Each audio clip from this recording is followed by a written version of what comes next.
नमस्ते। यति बेला देशमा एउटा घटना निकै चर्चामा छ। मानिसहरूमा संवेदना, उत्तेजना, आक्रोशको एउटा बाढी देखिन्छ। प्रेमप्रसाद आचार्यले जो आत्मदाह गरे त्यसलाई लिएर विभिन्न खालका सहानुभूतिका विभिन्न कोणबाट टीका टिप्पणीहरू भइरहेका छन्। कतिपयले त्यसको क्षतिपूर्ति माग गरिरहेका छन्, कतिपयले उनले जो चाहिँ समस्या झेले त्यसको छानबिन हुनुपर्छ भन्ने कुरा गरिरहेका छन् र एक खालले बाहिरबाट जो दृश्य देखिन्छ त्यो संवेदनशीलता त्यहाँ देखिन्छ, तर साह्रै हल्का फुल्का, साह्रै सतहमा हैन। एउटा बुझाइको चाहिँ तपाईको स्पष्टता नभएको, समस्या कहाँ छ भन्ने कुरा बुझाइमा अस्पष्टता धेरै मान्छेहरूमा देखिन्छ र यसै लिएर अर्को एउटा हास्यास्पद एउटा प्रहसन सुरु भएको छ। यो घटनालाई लिएर अब त्यो आत्मदाहका पछाडिका कारणहरू के हुन्, उनले उठाएका कुराहरूलाई कसरी सम्बोधन गर्ने भन्ने विषयमा गृह मन्त्रालयले छानबिन गर्ने एउटा समिति बनाउने भन्ने चाहिँ घोषणा गरेको छ। यो चाहिँ अर्को चटकेहरूको, एउटा अपराधीहरूको एउटा अर्को जालसाजी। मानव उनीहरूलाई राज्य के हो भन्ने कुरा थाहा छैन, उनीहरूलाई देश के हो भन्ने कुरा थाहा छैन, उनीहरू आफैले यो देशलाई कहाँ पुर्याए भन्ने कुरो थाहा छैन जस्तो गरेर उनले छानबिन समिति बनाउने घोषणा गरेका छन्। र अब जस्तो निर्मलाको केस हामीले देखिरहेका छौँ, अथवा 33 किलो सुनका केस हामीले देखिरहेका छौँ। यस्ता थुप्रै समितिहरू यिनले बनाए अनुसन्धान। मान्छेको आक्रोशलाई ठन्डा गर्नको निम्ति यस्ता खेलहरू सत्तामा बस्ने अपराधीहरूले बारम्बार खेल्दै आएका छन् र प्रेमप्रसाद आचार्यको सन्दर्भमा अर्को एउटा आपराधिक खेल सुरु भएको छ छानबिनको नाममा। मैले आज यसलाई अलिकति गहिराइमा गएर जस्तो यस्ता घटनाहरू किन घटिरहेका छन् यो मात्रै होइन, सवाल चाहिँ प्रेमप्रसाद आचार्यको एउटा घटना मात्रै होइन। मलाई के विश्वास छ भन्छ भने केही समयपछि नेपालमा प्रेमप्रसाद आचार्य जस्तो गतिविधि गर्ने अथवा आत्मदाह गर्ने, आत्महत्या गर्ने मानिसहरूको ताती लाग्नेवाला छ। देश त्यो ठाउँमा पुगिसकेको छ, बाँच्नै नसक्ने ठाउँमा चाहिँ मानिसहरू पुगिरहेका छन्। अब यो विस्फोट एउटा सामूहिक विस्फोटको रूपमा चाहिँ देखेर मात्रै बाँकी हो, त्यसको सबै पृष्ठभूमि र एउटा वातावरण तयार भइसकेको छ। मैले अलिकति यहाँ समस्याको गाँठो कहाँ छ हैन, जस्तो यति बोल्दा बोल्दै, यति गर्दा गर्दै, यस्तो विरोध गर्दा गर्दै, लेख्दा लेख्दै पनि राज्यले सुनवाई किन गर्दैन हैन, अथवा राज्यलाई थाहा नभएर हो वा थाहा पाइकन हो वा कुनै मिसनमा हो, हरेक कोणबाट चाहिँ सत्य तथ्यलाई हामीले जाँच्न र बुझ्ने एकदमै जरुरी छ। म अलिकति यो प्रेमप्रसाद आचार्यको जो घटना एउटा दुःखद चाहिँ तपाईको दुर्घटना भयो, अब यसमा जानुभन्दा अगाडि मैले पहिले नेपालको चाहिँ अवस्था अहिले के हो म त्यो अलिकति जानकारी गराउन चाहन्छु र यो खेल कहिलेबाट सुरु भयो, यो जस्तो प्रेमप्रसाद जस्तो एउटा आत्मदाह गर्नुपर्ने परिवेश कहिलेबाट निर्माण सुरु गरियो, को हुन् यी अपराधीहरू र तिनी अपराधीहरू नै प्रेमप्रसादका हत्यारा हुन्, वास्तविक हत्यारा हुन्। हामीले यो चीजलाई बुझेनौं भने हामी लडाईँलाई एउटा गलत कोणबाट चाहिँ बुझ्न खोज्छौं र हामी अस्थायी रूपमा एउटा आक्रोश व्यक्त गर्छौं, तर त्यसको कुनै पनि समाधान निस्कदैन, निस्किरहेका छैनन् यस्ता धेरै घटनाहरूका। जस्तो पहिलो कुरा जस्तो प्रेमप्रसाद आचार्यले जो विषय उठाए हैन, धेरै विषयहरू छन् त्यहाँ, म त्यसको विवरणमा जान चाहन्न। मुख्यतया के हो भन्छ भने बैंक र वित्तीय सहकारी लघु वित्त जस्ता लुटेरा संस्थाहरूको ज्यादती एउटा पाटो त्यहाँ देखिएको छ। दोस्रो चाहिँ नेपालमा म गरेर खान्छु, अब म केही चाहिँ श्रम गरेर म चाहिँ आफ्नो देशमा बसेर चाहिँ तपाईको बाँच्छु भन्ने मान्छेहरूलाई ठाउँ छैन यहाँ हैन। मान्छे चाहिँ गर्दा गर्दै पनि मर्न विवश भइरहेको छ र प्रशासनिक बेथिति, भित्रका बेथितिहरू लगायत थुप्रै कुराहरू चाहिँ त्यहाँ जोडिएका छन्। तर त्यसको जो चुरो कुरो हो त्यो चुरो कुरो अझै ठिक ढङ्गले चाहिँ बाहिर आइसकेको छैन। म अलिकति सरसर्ती म 46 सालपछिको इतिहासदेखि म चाहिँ सुरु गर्छु। 46 सालपछि जब बहुदल आयो, कांग्रेसको नेतृत्वमा नेपालमाथि कसरी आक्रमण सुरु भयो, हामी यो पाटोलाई बिर्सिकन आज हामी जे समस्या झेलिरहेका छौं हामीले एउटा कुरा पनि बुझ्दैनौं। पहिलो कुरा कांग्रेसको नेतृत्वमा भएको पहिलो कुरा राष्ट्रिय उद्योग धन्दाको, राष्ट्रिय अर्थतन्त्रको बिक्री। हामीले यसलाई गम्भीरतापूर्वक बुझौं र राष्ट्रिय उद्योगहरू बिक्री गर्यो र त्यो उद्योगहरूसँग जो जनमत अथवा जो जनशक्ति रोजगारीमा जोडिएको थियो त्यो सबै बेरोजगार भयो। नम्बर 1 हैन, उद्योग धन्दा सबै चाहिँ चौपट बनाएपछि अब त्यसको वरिपरि चाहिँ जीवन निर्वाह गर्ने लाखौंको पंक्ति चाहिँ तपाईको बेरोजगार भयो। अनि त्यो बेरोजगारको चाहिँ बेरोजगारीको बाटो खोलेर उनीहरूले के गरे भन्छ भने वैदेशिक रोजगारको बाटो खोले, किन मान्छेलाई यहाँबाट निकाल्नु पर्ने भयो हैन। नेपाललाई जस्तो अहिले प्रेम प्रसाद जुन ठाउँमा आइपुगेका छन् त्यो ठाउँमा पुर्याउनु छ नेपालीहरूलाई। त्यसकारणले गर्दाखेरि उनले अर्थतन्त्र चौपट बनाए। त्यसपछि अब यहाँबाट बढ्ने बेरोजगारी र त्यससँग सम्बन्धित मान्छेहरूलाई देशबाट निकाल्नको निम्ति वैदेशिक रोजगारीको नीति ल्याइयो बहुदल कालमा। बहुदल आउने बित्तिकै किन एउटा विदेशी डिजाइनमा नेपाल बन्न नदिने एउटा चाहिँ खतरनाक डिजाइन चाहिँ कांग्रेसको चाहिँ नेतृत्वमा सुरु गरिएको थियो, विदेशी शक्तिहरूले अगाडि बढाएका थिए। वैदेशिक रोजगारको नीति आयो र त्यही बेला बहुदल आएपछि नै नेपालमा योजनाबद्ध रूपमा रियल इस्टेट घर जग्गा कारोबारको चाहिँ तपाईको एउटा नीति सार्वजनिक भयो, अथवा त्यो नीति पनि कांग्रेसले अगाडि बढायो। र त्यसले के सुरु गर्यो भन्छ भने कृषि जमिनको प्लटिङ गर्ने, सिध्याइदिने। नेपाल कृषि प्रधान देश हो, कृषि तपाईको सिध्याइदिने र चाहिँ हरियाली समाप्त पार्दिने। जस्तो अहिले हामीले धेरै शहरहरूमा, देशैभरिका साना ठुला शहरहरूमा जो खानेपानीको चाहिँ विकराल समस्या हामी झेलिरहेका छौँ, जस्तो काठमाडौँमा सबै सयौंको संख्यामा रहेका ढुङ्गे धाराहरू चाहिँ तपाईको बन्द भए, आज सबै मुहानहरू सुके। यो एउटा ठुलो योजनामा भएको छ हैन। हरियाली मास्ने, त्यसपछि तपाईको कृषि जमिन समाप्त पार्दिने हैन कांग्रेसको नेतृत्वमा। त्यसको निम्ति यिनले घर जग्गा कारोबार गर्न रियल इस्टेट कम्पनीहरू तपाईको खोले। र कांग्रेसको पालामा अर्को सुरु भयो संस्थागत, राज्य स्तरबाटै संस्थागत लुटको थालनी। जस्तो लाउडा, धमिजा, पजेरो, विभिन्न काण्डहरू फेरि स्तर नजाउँ हैन, सयौंको संख्यामा सूची बन्छ यो हैन। दण्डहीन लुट हैन, तपाईको कसैलाई दण्डै नहुने, कसैलाई अपराधै नलाग्ने, यस्तो खालको एउटा संस्थागत लुट सुरु गर्यो कांग्रेसले। अब एमालेको पालामा मदन भण्डारीको हत्या भएपछि एमाले नेतृत्वले, माधव नेपालको नेतृत्वले नेपालमा पहिलो पटक राजनीतिक आन्दोलनलाई एनजिओकरण गर्न सुरु गर्यो। र अब अहिले एमाले हुँदै लगभग सबै दलहरू एनजिओका इकाइको रूपमा मात्रै काम गरिरहेका छन्। उनको पार्टीको लगभग सम्पूर्ण पंक्ति, महत्त्वपूर्ण जो नीति निर्माण गर्ने तहमा छ, त्यो सबै एनजिओ र आइएनजिओमा संलग्न छ। जागिरमा उनीहरूले जोडेका छन्, कतिपयका नाममा एनजिओहरू दिएका छन्। र त्यो जो हामी के भन्छ भने राष्ट्रातीत संगठनहरू अथवा अधिराष्ट्रिय संगठनहरू जो राष्ट्रभन्दा माथि हुन्छन्, उनको जालो चाहिँ राजनीतिक तहबाट बढ्दै बढ्दै बढ्दै राज्यका सबै निकायमा पुग्यो। उनले सबभन्दा पहिले एमालेलाई हतियार बनाए, त्यसपछि कांग्रेस हतियार बनाए। पार्टी कब्जा गरिसकेपछि राज्यका निकायहरूलाई कब्जा गर्न उनीहरूलाई गाह्रो भएन। त्यसैको परिणाम आज हामीले देखिरहेका छौँ। नेपालमा सबै मन्त्रालयका जति नीति बन्छन् तिनी सबै एनजिओहरूबाट बन्छन्, आइएनजिओहरूबाट बन्छन्। यहाँको व्यक्तिले कुनै पनि नीति बनाउँदैन, नेपालमा एउटा व्यक्तिले बनाउँदैन। हुँदा हुँदा त आज कस्तो भयो भन्छ भने त्यो माफियाहरूको जालो, एनजिओ आइएनजिओको जालो, अपराधीहरूको जालोले अहिले संसदमा हेर्नुभयो भने माफियाहरू, पैसा लगानी गरेर चुनाव जितेका माफियाहरू, फौजदारी अभियोग लागेका हत्याराहरू, अपराधीहरू र त्यसपछि ठेक्का पट्टाका काम गर्ने सारा बेतिथीका सर्जक, नेपालमा सबैभन्दा ठुलो बेतिथी फैलाउने जो ठेकेदारको तबका छ, यो सबै जोड्यो भने 50% संसदभित्र उपस्थिति यो अपराधी जमातको छ। राजनीति त्यो ठाउँमा पुग्यो हैन। एनजिओको प्रवेशपछि राजनीति आज यो ठाउँमा पुग्यो। त्यो काम चाहिँ तपाईको एमाले मार्फत सुरु भयो, एमालेलाई प्रयोग गरेर उनीहरूले गराए। अब माओवादी युद्ध हामीले हेरौँ, उनलाई कसरी परे। जस्तो माओवादीले युद्धकालमा सबभन्दा बढी निशाना बनाएको एउटा पक्ष हो भौतिक पूर्वाधार। अलिकति विकासको नाममा देशमा जे थिए तिनी सबै धमाधम चाहिँ उडायो, बम ब्लास्ट गर्ने, उडाउने। जस्तो टेलिफोन टावरहरू उडाइए, पुलहरू उडाइए, कतिपय चाहिँ प्रोजेक्टहरू, विद्युतसँग प्रोजेक्टहरू अथवा सिँचाइसँग सम्बन्धित प्रोजेक्टहरू सबै उडाइए। किन भन्छ भने एक त कांग्रेसले अर्थतन्त्र बेचेर नेपाललाई नाजुक बनाइसकेको थियो। त्यसमा भएका पूर्वाधारहरू जो देशभित्र जनताको कर उठाएर बनाएका थिए, ती सबैलाई माओवादीको हातबाट धमाधम तोड्न लगाइयो।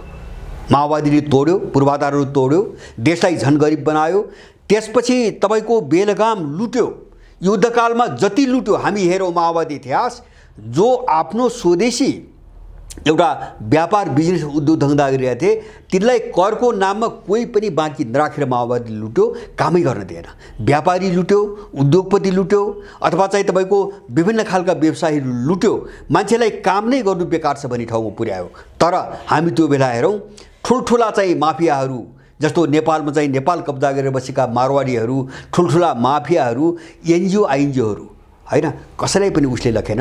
माओवादी युद्धकालभरि सामान्य चेतावनी दिए जस्तो त हामीले देख्यौँ त्यहाँ, तर कुनै पनि एनजिओ कुनै पनि आइएनजिओ आफ्नो ठाउँबाट टसमस भएन, आफ्नो काम जारी राख्यो। उनको लुट जारी रह्यो, माफियाको लुट जारी रह्यो, विदेशी लगानीकर्ताहरूको लुट जारी रह्यो। तर मारमा पनि यहाँका स्वदेशी उद्योगपतिहरू, स्वदेशी व्यापारीहरू, स्वदेशी कारोबारीहरू। अनि जब ६३ साल आयो, माओवादी शान्ति प्रक्रियामा आएपछि जो लुटेर कमाएको धन थियो त्यो धनलाई तपाईको ठ्याक्कै प्लटिङमा लगायो। माओवादी तपाईको शान्ति प्रक्रियामा आइसकेपछि नेपालको कृषियोग्य जमिन कहीँ पनि बाँकी रहेन, पहाड बाँकी रहेनन्, वनजङ्गल बाँकी रहेनन्, खोला नाला बाँकी रहेनन्। जस्तो क्रसर उद्योगको नामको एउटा क्रसर आतंक हामीले देशमा देखिरहेका छौँ, यो माओवादीले थालनी गरेको। उसको सबभन्दा ठुलो लगानीको क्षेत्र हो ६३ सालपछि क्रसर हैन, तस्करी, इटी ढुङ्गा माटोको तपाईको तस्करी। अब यो गर्यो र साथसाथै माओवादी युद्ध नै यस्तो चाहिँ कडी भयो नेपालमा, जसले काङ्ग्रेसले ४७ सालपछि खोलेको जो वैदेशिक रोजगारको नीति हो त्यो दिशातिर धकेलिन मान्छेलाई तीव्र रूपले प्रोत्साहित गर्यो। किन मान्छे देशभित्र बस्नै नसक्ने भयो हैन, गाउँघरमा माओवादीले बस्न दिन्न, सहर बजारमा रोजगारी छैन, मान्छे विदेश जानुबाहेक अर्को विकल्प रहेन। यिनी सबै सुनियोजित घटनाहरू सबै पार्टीहरूलाई प्रयोग गरेर विदेशीले गराएका छन्। मैले आजको हालतको सन्दर्भ गर्दैछु। अब जस्तो आज हालत के गरे, एकातिर त यिनी पार्टी नामका यिनी अपराधिक गिरोहहरूले, यिनी विदेशीले पालेका गिरोहहरूले, विदेशीले सत्तासम्म पुर्याएका यिनी गिरोहहरूले, अपराधिक गिरोहहरूले देश त बर्बाद पारे, अर्थतन्त्र सिद्ध्याए, राजनीति सिद्ध्याए, सबै विदेशीको हातमा पुर्याए, एनजिओ आइएनजिओको हातमा पुर्याए। त्यो मात्रै होइन, त्यो मात्रै नभएर जस्तो यहाँ पछाडि यिनी सबैले के गरे भन्छ भने अन्तर्राष्ट्रिय मुद्रा कोष, विश्व व्यापार सङ्गठन, एसियाली विकास ब्याङ्क जस्ता संस्थाहरूसँग यस्ता सम्झौता गरेका छन् जुन सम्झौताहरूले नेपालमा नेपालीहरूलाई कुनै पनि काम गर्न सक्ने अवस्था छैन, कुनै पनि काम गर्न सक्ने अवस्था छैन। पहिलो कुरो उनीसँग भएको सम्झौताको पहिलो कुरो, उनले जो ऋण, जस्तो अर्थतन्त्र सिद्ध्यो, अब देश विदेशीहरूको ऋणमा बाँच्नुपर्ने अवस्था सिर्जना गरे। पहिलो कुरा अर्थतन्त्र सिद्ध्याए, देशलाई विदेशीहरूको ऋण र अनुदानमा बाँच्न बाध्य हुनुपर्ने अवस्थामा पुर्याए। जस्तो अहिले उनीहरू आफै भनिरहेका छन् वैदेशिक चाहिँ ऋण र अनुदान आएन भने त देशै चल्दैन, यिनले त्यो ठाउँमा ल्याइ पुर्याए। किन पञ्चायत कालमा त देश लगभग ४५ देखि 50 वर्षमा आत्मनिर्भर थियो, धान चामल निर्यात गर्थ्यो, लाखौँ चाहिँ तपाईँको मेट्रिक टन निर्यात गर्थ्यो। तर आज चाहिँ 50 अरबभन्दा बढीको चाहिँ चामल हामीले किनेर खाइरहेका छौँ, त्यो ठाउँमा यिनले पुर्याए। अब विदेशी ऋण र अनुदान बिना देश नचल्ने ठाउँमा गइसकेपछि है, अब भयो यहाँ के भन्छ भने उनीहरूले विदेशीहरूले यो ठाउँमा नेपाललाई पुर्याएर अनि उनीहरूले दिने ऋण र अनुदानमा उनीहरूले शर्त राख्छन्, सम्झौता त्यस्तो गराछन्। शर्त के राख्छन् भन्छ भने कुन क्षेत्रमा लगानी गर्ने त्यो क्षेत्र उनले छानेको हुनु पर्यो हैन, अनुदान लिनको निम्ति पनि ऋण लिनको निम्ति पनि। जस्तो हामी देखिरहेका छौँ कृषिमा किन चाहिँ विदेशी ऋण आउँदैन, हामीसँग भएका जो स्रोत छन् त्यसमा विदेशी अनुदान र ऋण किन आउँदैन, उनीहरू दिँदैनन्। किन त्यो हामीसँग छ, हामी आत्मनिर्भर हुन्छौँ। त्यसकारणले उनले दिने ऋण, ब्याजमा दिने ऋण भनेको जो हामीसँग छैन र जुन चिजले उत्पादन दिँदैन हैन। जस्तो विशेष गरिकन भौतिक पूर्वाधारको शब्द प्रयोग गर्छन् उनीहरू हैन, जस्तो बाटाघाटाका कुरा गर्छन्, पुल पुलिसाका कुराहरू गर्छन्, अथवा रेलका कुराहरू गर्छन्, एयरपोर्टका कुरा गर्छन्, स्मार्ट सिटीका कुरा गर्छन्। किन त्यसले उत्पादन दिँदैन, किन त्यो जतिसुकै विकास गर्नुहोस्, हामी जतिसुकै विकास गरौँ त्यो सबै चाहिँ सामान बेच्ने विदेशीले हो, त्यो माल चाहिँ तपाईँको गाउँ गाउँमा पुग्ने विदेशीको हो, हामीसँग उत्पादन छैन। उत्पादन उनले मारिसकेका छन्, हामीसँग भएको स्रोत साधनमा उनले ऋण दिन्छन् न लगानी। क्षेत्र उनले ठान्छन् कहाँ लगानी गर्ने क्षेत्र उनले ठान्छन्, लगानीको मोडेल पनि उनीहरूले तय गर्छन्, जसले ऋण दिन्छ, जसले अनुदान दिन्छ। त्यति मात्र होइन, उनका शर्त छन्। जस्तो सार्वजनिक क्षेत्रमा लगानी गर्न नपाइने, शिक्षा र स्वास्थ्यमा लगानी गर्न दिँदैनन्, हैन। आम मान्छेहरूलाई हित हुने राज्यले जो गर्नुपर्ने कर्तव्य हो त्यो क्षेत्रमा लगानी उनीहरूले गर्न दिँदैनन्, त्यो रोकिएको हुन्छ। त्यही कारण हो आज शिक्षा र स्वास्थ्यको व्यापारीकरण भएर यहाँको मान्छेले न पढ्न पाइरहेको छ हैन, गरिबले अथवा मध्यम वर्गले न पढ्न पाइरहेको छ न उपचार गर्न पाइरहेको छ। किन भन्छ भने त्यो उनको चाहिँ तपाईको स्ट्रक्चर हो हैन। जो डोनर भन्छन्, जो चाहिँ ऋणदाता जो भनिरहेका छन्, उनीहरूको शर्त हो त्यस्तो सम्झौता भएको छ हैन। अर्को सम्झौता के भएको छ उनीहरूसँग भन्छ भने राज्यले आफ्नो देशको अर्थतन्त्रलाई संरक्षण दिन नपाइने, उनीहरूले त्यसलाई खुला बजार भन्ने एउटा नाराभित्र ल्याएका छन्। जस्तो खुला बजार भनेपछि सबैको निम्ति खुला प्रतिस्पर्धा। अब खुला प्रतिस्पर्धामा जानको निम्ति हैन नेपालको कुनै उद्योग व्यवसायी पनि आफ्नो खुट्टामा उभिएर प्रतिस्पर्धामा आउनु पर्यो विदेशी मालसँग, विदेशी कम्पनीसँग।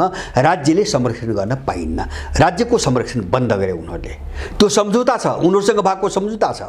अब हामीलाई के भयो भन्छ भने हामीसँग सानो कमजोर प्रवृत्ति छ, सानो मात्रामा उत्पादन हुन्छ हैन, अथवा चाहिँ त्यसको क्वालिटी गुणस्तर पनि राम्रो हुँदैन, हामीले विदेशी मालसँग प्रतिस्पर्धा गर्न सक्ने सम्भावना हुँदैन। हो उनीहरूले त्यहाँबाट मारे। खुला बजार भने एउटा चाहिँ तपाईको सिद्धान्त ल्याए, एउटा नारा ल्याए, प्रतिस्पर्धा सबैले गर्नुपर्छ भने प्रतिस्पर्धामा हामी टेक्दैनौँ किन हाम्रो उत्पादन कम मात्रामा छ, त्यसकारण लागत बढी छ हैन। हामीले 100वटा एउटा चीज उत्पादन गर्छौं भने त्यही माल एउटा विदेशीले चाहिँ करोडको संख्यामा उत्पादन गरिरहेछ, त्यसको लागत स्वतः कम छ, उसँग उच्च प्रवृत्ति छ, उसको माग गुणात्मक छ हैन, अलिकति गुणले राम्रो छ। त्यसकारणले हाम्रो सबै चीज मर्यो, प्रतिस्पर्धा गर्न नसक्ने भए हैन। भएका व्यवसाय पनि डुब्दै गए, माफियाले कब्जा गर्दै गए, अन्तर्राष्ट्रिय व्यापारीले कब्जा गर्दै गए, नेपालका व्यवसायी सब थला पर्दै गए हैन। त्यसै अब राज्यले संरक्षण दिँदैन। हामी यताकता घटना सुनिरहेका छौं। जस्तो तपाईको टमाटर उत्पादन गर्छ यहाँ बजार पाउँदैन किन राज्यले संरक्षण गर्दैन। टमाटर ट्रकका ट्रक ल्याएर सडकमा फ्याँकिरहेको छ मान्छेले। परार धादिङबाट कयौं ट्रकहरू चाहिँ ल्याएर सडकमा चाहिँ टमाटर फ्याँकिए। यत्रो स्याउ उत्पादन हुन्छ। हामीले जुम्लाका स्याउ, मुस्ताङका स्याउको हामी कुरा गर्छौं, सबै चाहिँ तपाईको लगेर चाहिँ गाईगोरुलाई खुवाइराछन्। बजार छैन, राज्यले न मूल्य तोकिदिन्छ, मूल्य दिन्छ, न बजारको ग्यारेन्टी दिन्छ। यसरी बर्बाद पारिरहेको छ स्वदेशी अर्थतन्त्रलाई। उनले संरक्षण गर्न दिइरहेका छन्। जस्तो प्रेम चाहिँ तपाईको आचार्यले उठाएका मुद्दाहरू गहिरा मुद्दा छन् हैन। जस्तो वित्तीय संस्थाहरू यो पछिल्लो कालमा नेपालीहरूलाई लुट्ने, नाङ्गो बनाउने एउटा हतियारको रूपमा बैंकहरू, सहकारीहरू र लघुवित्तहरू प्रयोग भइरहेका छन्। आज मात्रै मैले एउटा समाचार हेरेँ, सप्तरीमा एकजनाले जसरी पनि किस्ता बुझाउनै पर्ने अन्तिम दिनमा आत्महत्या गरेका छन्, किस्ता बुझाउन नसकेर।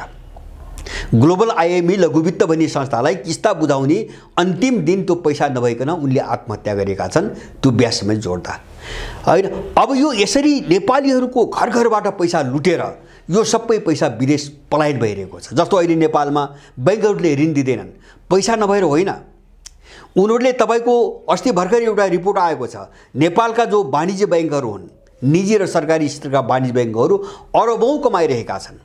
एउटा त्रैमासिक भित्र अरबौं, 30 अरब भन्दा बढी नाफा गरिरहेका छन्।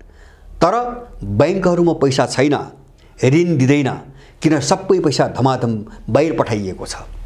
पुँजी पलायन गराइरहेका छन् यिनीहरू किन नेपाललाई पुरै ढालेर सुताएर अनि त्यसपछि चाहिँ तपाईको आफ्नो कब्जामा लग्ने एउटा रणनीति अन्तर्गत पैसा चुस्ने, वित्तीय संस्थाहरूको, वाणिज्यिक संस्थाहरूको पैसा चुस्ने, लुट्ने, अनि चाहिँ तपाईको उद्यम व्यवसायको ढाड भाँचिदिने, उठ्न नसक्ने बनाउने, भएको पैसा विदेश लगेर तपाईको राख्ने सबै माफिया। किनभने सबै बैंकहरू माफियाका बैंकहरू हुन्। माफियाले लगानी गरेको छ, विदेशीले लगानी गरेको छ, लुटेराले लगानी गरेको छ, नियोजित रूपमा योजनाबद्ध रूपमा त्यो पैसा बाहिर पठाइरहेको छ नेपाललाई सिद्ध्याउनको निम्ति। यो पछिल्लो कालमा बैंकहरू तीव्र रूपमा एउटा योजनामा प्रयोग भइरहेका छन्। हामीले अब तर सबै जस्तो प्रशासनिक क्षेत्र हेर्नु हो भने सबै विदेशीले किनेको छ। उच्च पदस्थ कर्मचारी, मैले पार्टीहरूको भने हैन, एउटा पनि पार्टी त्यस्तो छैन जसले देशको निम्ति सोचोस् मात्रै भन्ने, गर्ने त टाढै कुरा हो। सोच्नेसम्म पार्टी छैन यहाँ जो सत्ताको वरिपरि छ। तर एक थरीलाई छुट छ। म एउटै उदाहरण दिन चाहन्छु तपाईहरुलाई। पशुपति धर्मशाला यहाँ काठमाडौँमा गौशाला लिएर, गौशालामा पशुपति धर्मशाला छ, गौशाला धर्मशाला। त्यसले 1997 या 1999 के हो लिजमा 1 रोपनी जमिन लिएको थियो गाई पाल्न भनेर। अहिले त्यसले झन्डै 8-10 रोपनी जग्गा चाहिँ अतिक्रमण गरेको अवैधानिक रूपमा मासिक 51 लाख आम्दानी हुन्छ त्यो धर्मशालाबाट। तर त्यसले बुझाउँछ त्यो लिजमा लिएको नाममा पैसा बुझाउँछ जम्मा 50,000 हो। यो मारवाडी इन्डियन मारवाडीहरूलाई छुट छ। तपाईँ यहाँका व्यापारीहरूको हकीकत मलाई धेरै थाहा छ। धेरैले मलाई भने एउटा अन्तर्राष्ट्रिय व्यापार गर्ने आयात निर्यात गर्ने व्यापारीहरूलाई एक्जिम कोड चाहिन्छ। एक्जिम कोड, त्यो कोड नभइकन एक देशबाट अर्को देश आउन जान वा माल सामान भित्राउन बाहिराउन सम्भव हुँदैन। ती एक्जिम कोड बाँच्ने जुन निकाय छन् सबै मारवाडीले कब्जा गरेका छन्। सबै कर्मचारी किनेका छन्। नेपालको कुनै पनि व्यवसायीले राम्रो र ठुलो उद्योग गरौँ भनेर गयो भने त्यो एक्जिम कोड पाउँदैन। वर्षौँ झोलेका उदाहरण छन् मसँग। वर्षौँ झोले एक्जिम कोड नै दिँदैन। किन बाहिर व्यापारै गर्न दिँदैन यहाँको मान्छेलाई। सबै मारवाडीले किनेको छ, सबै विदेशीले किनेको छ, कर्मचारी जम्मै किनेर बसेको छ। अब नेपालमा नेपालीहरूलाई यस्तो हालत बनाइदियो राज्यले। एउटा उद्योग, तपाईहरु सम्बन्धित व्यक्तिलाई बुझ्नुहोस्, यस्ता चिजहरू बुझ्न जरुरी छ। एउटा उद्योग खोल्नको निम्ति जति लागत लाग्छ, त्यो उद्योग पूरा गर्दासम्म जति लागत लाग्छ त्यसको 60% राज्यले कर असुलेर खाइदिरहेको छ। यहाँ नियम नै त्यस्तो बनाएको छ। टोटल लागतको 60% तपाईले कर तिर्नुपर्छ। कसले उद्योग चलाउँछ नेपालमा? कसले सक्छ उद्योग चलाउन, सञ्चालन गर्न? तर यही चीज विदेशीहरूलाई छैन। यही चीज माडेहरूलाई छैन, मारवाडीहरूलाई छैन। उनले त सबै पालेका छन्, उनकै मान्छे हुन् कर्मचारीहरू, सजिलैसँग गर्छन्। एउटा उद्योग गरौँ भन्ने मान्छेले पनि गर्न सक्ने सम्भावना छैन। एउटा प्रशासनिक झमेला, काम नगर्ने, कहिले पनि काम नगर्ने मात्रै होइन कि माने यति बोझिलो बनाइदिएको छ कि त्यसमा लगानी गरेर मान्छेले कामै गर्न सक्दैन। म कृषिको उदाहरण दिन्छु। अरबौं अनुदानको नाममा बाहिरबाट पैसा आएको छ कृषिको नाममा र राज्यले केही छुट्याएको छ।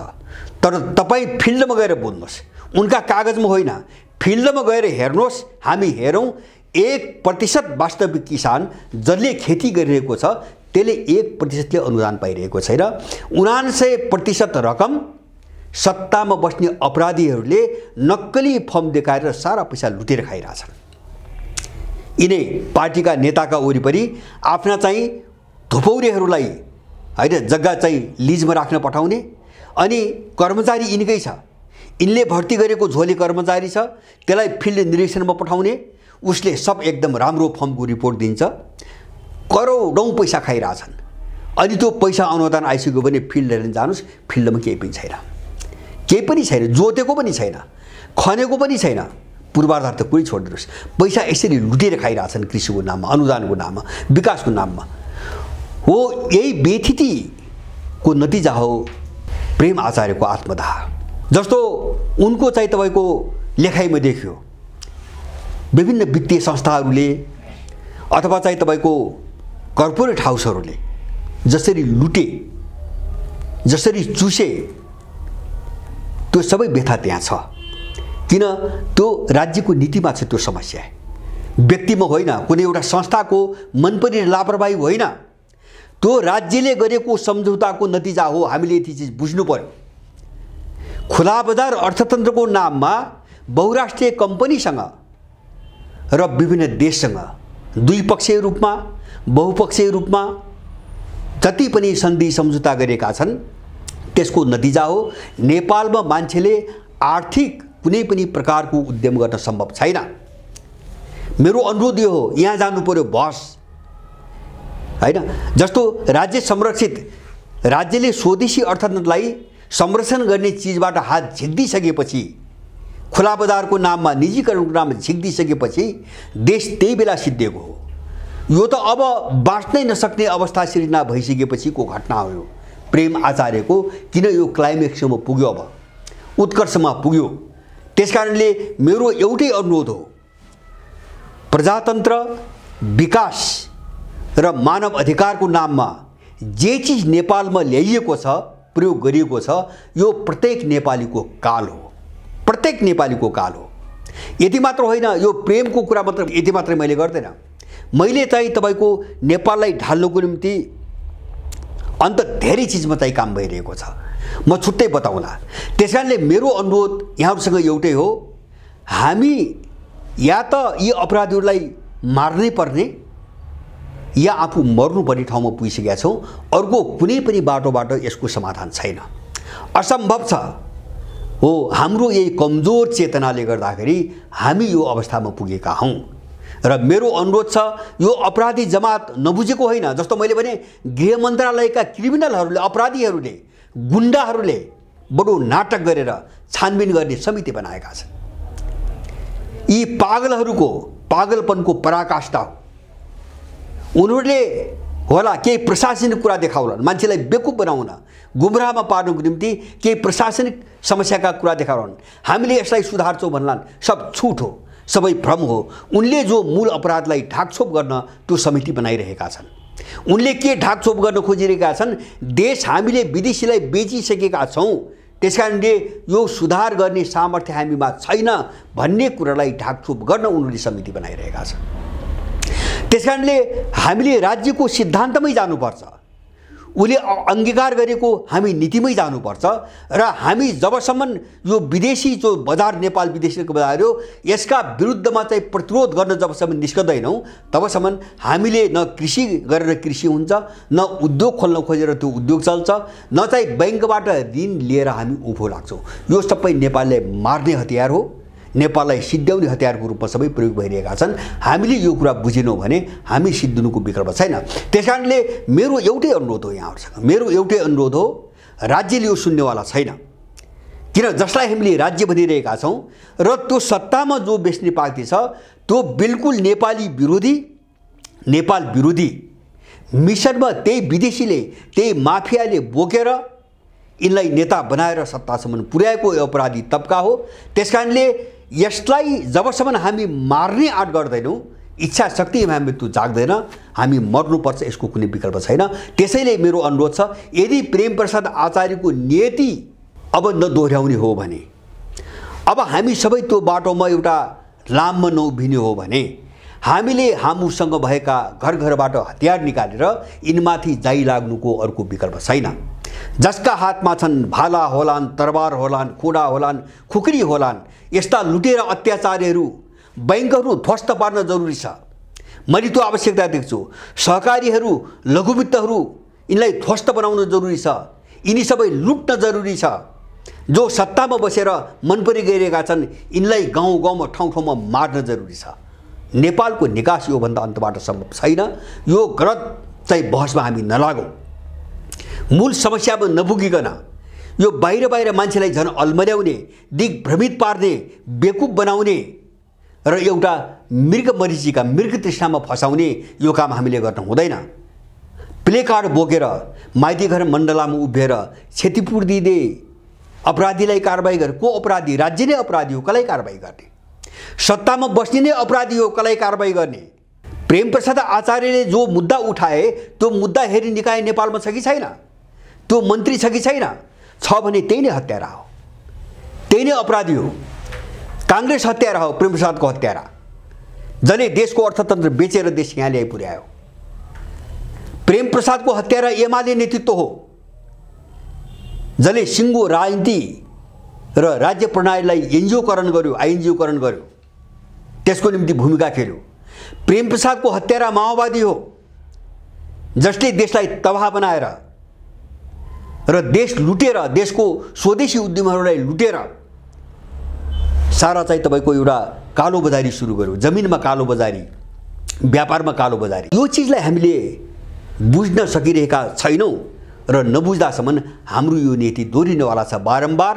र प्रेम अहिले जो एउटा भावना नेपालीहरूमा देखिएको छ प्रेमप्रसादको प्रकरणले गर्दाखेरि, त्यो भावना शक्तिमा बदलिनुपर्छ, बदलाको ताकतमा बदलिनुपर्छ र यिनी हत्याराहरू, यिनी अपराधीहरूलाई ठेगान लगाउने इच्छा शक्तिमा बदलिनुपर्छ। समस्या समाधान त्यो मात्रै हो। र हामीले जबसम्म नेपाल कब्जा गरेका मारवाडीहरू, अन्तर्राष्ट्रिय माफियाहरू, विश्व बैंक, अन्तर्राष्ट्रिय मुद्रा कोष लगायतका बहुराष्ट्रिय कम्पनीहरू र नेपालभित्र काम गरिरहेका 35,000 भन्दा बढी पश्चिमा एनजिओहरू, यिनलाई चाहिँ यिनको ढाड भाँचेर यहाँबाट जबसम्म निकाल्न सक्दैनौँ, हामी जति रोए पनि केही हुँदैन, जति कराए पनि केही हुँदैन, यो मूर्खता हो। सधैँभरि देख्दै आएका छौँ, हामी रुन्छौँ मात्रै, हामी कराउँछौँ मात्रै। जब हामी बाँच्नै नपाउने अवस्थामा पुग्यौँ भने यिनलाई मारेर यिनीसँग चाहिँ तपाईँको भिडेर मर्नमा हामीले डर के? हामी मृत्युदेखि जति डराए पनि मरिरहेका छौँ, उनले मारि नै रहेका छन्। त्यसकारणले मर्नदेखि नडराउँ र एउटा कायरतापूर्वक मर्नुभन्दा यिनलाई मारेर मर्ने बाटो नै रोज्नु एउटा श्रेष्ठकर छ। त्यो मात्रै एउटा मानवीय चेतना हो, त्यो मात्रै एउटा नागरिकको चेतना हो। यो दिशातिर सबैको ध्यान जाओस्, मेरो विनम्र अनुरोध छ। हस्, धन्यवाद।